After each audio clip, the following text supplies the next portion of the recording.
Hello friends, law lecture में आप सब लोगों का स्वागत है। आज हम लोग कंपनी लॉ में देखने वाले हैं बहुत ही छोटे बट इंटरेस्टिंग टॉपिक को, जिसका नाम है कंपनी लिक्विडेटर। लिक्विडेटर क्या होता है वो मैं आपको बता देती हूँ। लिक्विडेटर होता है परिसमापक। जब कंपनी का वाइंडिंग अप हो रहा होता है, यानी कि समेटना, किसी तरह किसी जो वाइंडिंग अप है उसको समेटना बोलते हैं।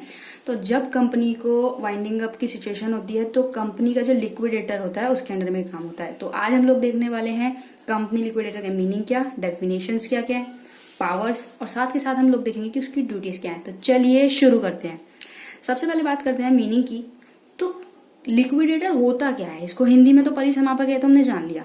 लिक्विडेटर का मीनिंग होता है कि एक पर्सन जो अपॉइंट किया गया है कंपनी या फर्म के वाइंडिंग अप के लिए, उसको समेटने के लिए। ठीक है, ये इसका मीनिंग हो गया। अब डेफिनेशन क्या है, तो एक लिक्विडेटर एक पर्सन होता है जो कि लिक्विडेट्स करता है समथिंग, जनरली जो एसेट्स होते हैं कंपनी के उनको, और साथ के साथ जब कंपनी की वाइंडिंग अप की सिचुएशन आती है तो उस सिचुएशन में कंपनी का लिक्विडेटर जो परिसमापक होता है वो बहुत ही अहम भूमिका निभाता है।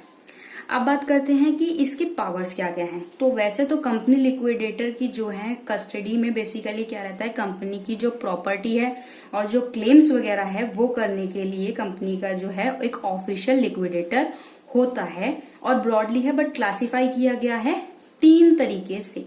Number 1, power which the company liquidator can exercise with the sanction of the tribunal.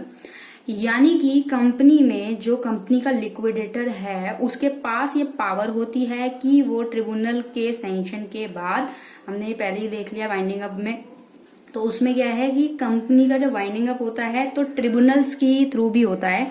तो ट्रिब्यूनल्स के थ्रू इसमें वो एक्सरसाइज करा सकता है, पहली पावर। दूसरी उसकी पावर ये कि power which he can exercise without such sanction. अगर ट्रिब्यूनल्स की तरफ से सैंक्शन भी नहीं है तब भी वो एक्सरसाइज करा सकता है, ये उसकी पावर होती है। थर्ड वन, उसकी पावर ये होती है कि अगर ट्रिब्यूनल जो है वो लीव पर है या इस तरीके की कोई चीज है, छुट्टी पर है, तो उस केस में जो भी कॉन्ट्रैक्ट वगैरह होते हैं उसके बिहाफ पे भी जो लिक्विडेटर है वो कंपनी को वाइंडिंग अप कर सकता है। अब बात इसकी पावर्स को और भी एक्सप्लेन पढ़ने की है। अब हम ये देखते हैं कि power exercisable with the sanction of tribunals.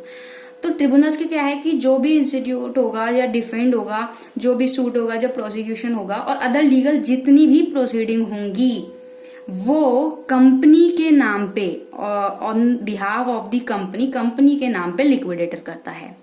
दूसरी बात, कंपनी की इमूवेबल और मूवेबल प्रॉपर्टी जितनी भी होगी उसका एक्शनेबल जो क्लेम है कंपनी का, तो बाय जो पब्लिक के थ्रू लेना है या प्राइवेट कंट्रोल के थ्रू लेना है, वो काम किसका होगा, वो पावर यहाँ पे लिक्विडेटर को दिया। तीसरी बात, to raise on the security of, जो भी सिक्योरिटी वगैरह रहेगी एसेट्स की और कोई भी जो मनी वगैरह रहेगी वो काम भी लिक्विडेटर का है।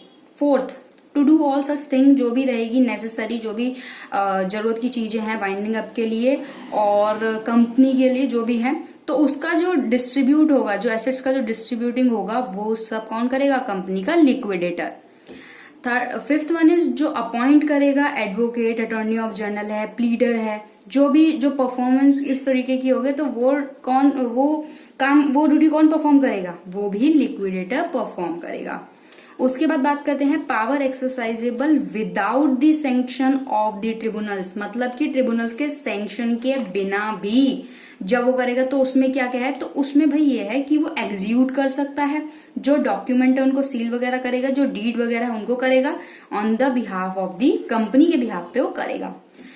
दूसरी बात आती है कि वो इंस्पेक्ट करेगा, जो भी रिकॉर्ड होंगे, रिटर्न्स होंगे कंपनी के, जो भी फाइल्स वगैरह होंगी, इस तरीके से रजिस्टर्स ऑफ जो भी कंपनी के रजिस्टर वगैरह होंगे उनमें विदाउट पेमेंट और बिना किसी फी के वो देखेगा कि भाई क्या क्या है। तीसरी बात, वो ड्रॉ और एक्सेप्ट करेगा, इस तरीके के जो बिल होंगे, एक्सचेंज वगैरह होंगे, उन सब पे जो है उसकी पूरी नजर रहेगी, वो सब वो देखेगा कंपनी के बिहाफ पर।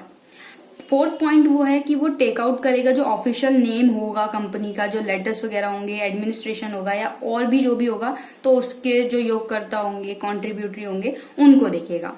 फिफ्थ वन इज वो अपॉइंट कर सकता है एक एजेंट को किसी बिजनेस के लिए which is enable to do himself. अगर उसके लिए जो है इनेबल होता है कि भाई वो सारा एकदम नहीं कर सकता, तो उसको ये पावर भी होती है कि वो एक एजेंट अपॉइंट कर सके। उसके बाद लास्ट वन हम लोग देखते हैं duties of the company liquidator. Company के परिसमापक की क्या क्या कर्तव्य होते हैं। तो अब तक हमने पावर देखी। कर्तव्य क्या है कि उसकी ड्यूटी होती है कि जो कंपनी की प्रॉपर्टी है उसको अपनी कस्टडी में ले ले।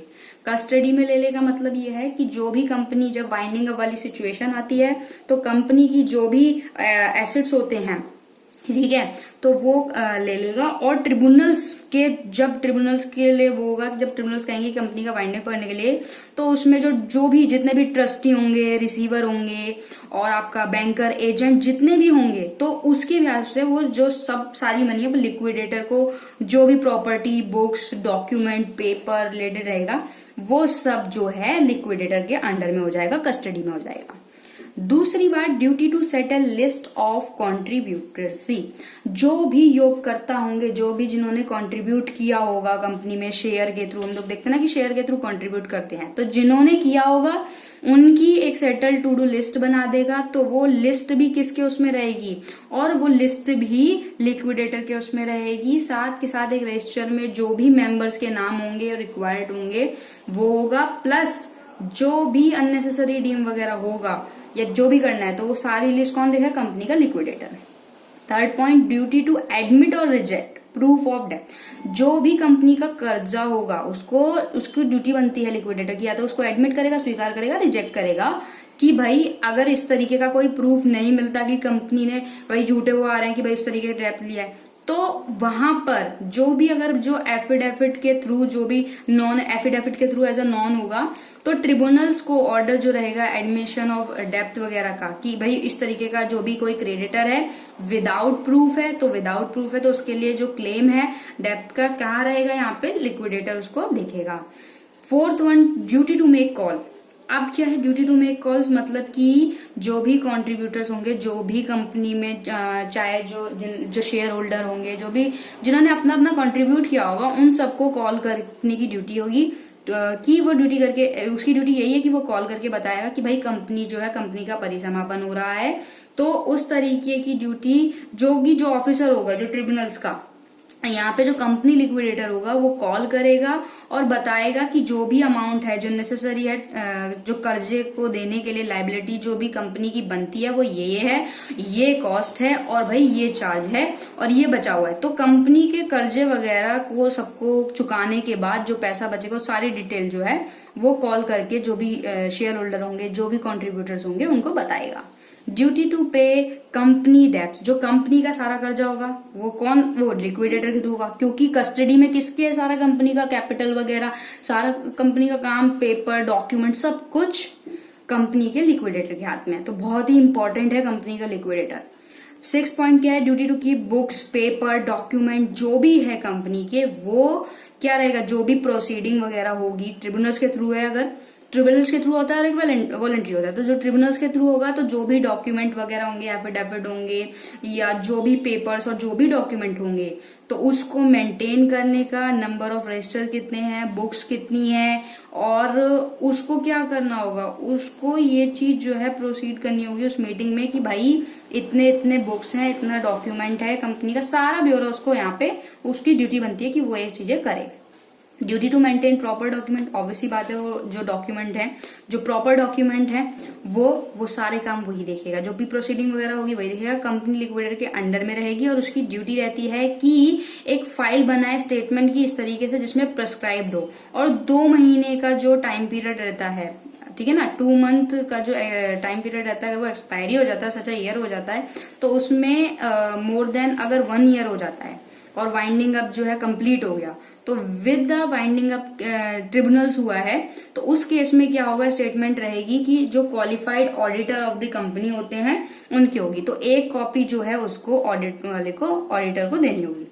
8 पॉइंट है ड्यूटी टू मेन डिस्ट्रीब्यूट। जब कंपनी का क्या हुआ कि भाई समापन तो हो रहा है, अब कंपनी का डेप्थ वगैरह सब कुछ जो है कर्जा वगैरह चुका दिया, जितने भी उनके शेयर्स वगैरह होल्डर्स थे उनको सब लोगों को भी पैसा दे दिया। अब जो बैलेंस बचता है वो कॉन्ट्रीब्यूटर को दे दिया जाएगा, जो भी कॉन्ट्रीब्यूटर्स होंगे उन्हें दे दिया जाएगा। तो डिस्ट्रीब्यूट करने की पावर, कंपनी के जो कैपिटल्स होंगे तो ये डिस्ट्रीब्यूट करने की पावर भी जो है कंपनी के लिक्विडेटर के पास होगी। तो आई होप कंपनी के लिक्विडेट वाला टॉपिक आपको क्लियर हुआ होगा। वीडियो पूरी देखने के लिए thank you so much. Video अच्छी लगे तो लाइक कीजिएगा, शेयर कीजिएगा और चैनल को सब्सक्राइब कीजिएगा।